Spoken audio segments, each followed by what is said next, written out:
Welcome to Luca and Miguel. Enjoy the video.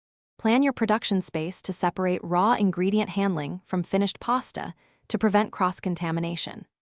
Allocate about 30 m2 with a distinct wet area for mixing and extrusion and a dry area for drying and packaging.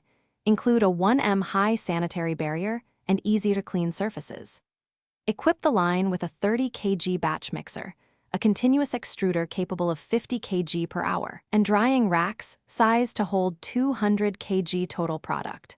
Maintain 18 degrees C ambient storage for ingredients and adhere to a hack flow from semolina to packed product. Follow a simple production formula. For each 20 kg batch, use 20 kg semolina, 6 L water, 30% hydration, and 200 g salt for consistent texture.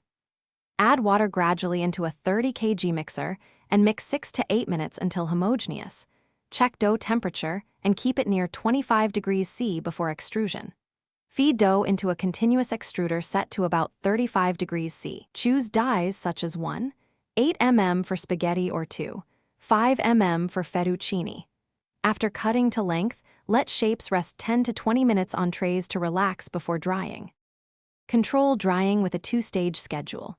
Begin at 35 degrees C and 65% RH for the first hour to prevent surface cracking, then gradually increase to 40 degrees C and lower RH so product reaches about 12% moisture over roughly 12 hours. Run QC checks on final moisture, water activity, and appearance. Reject batches with cracks or unacceptable color. Package finished pasta in 500 G vacuum or nitrogen-flushed bags. Label with lot code and production date.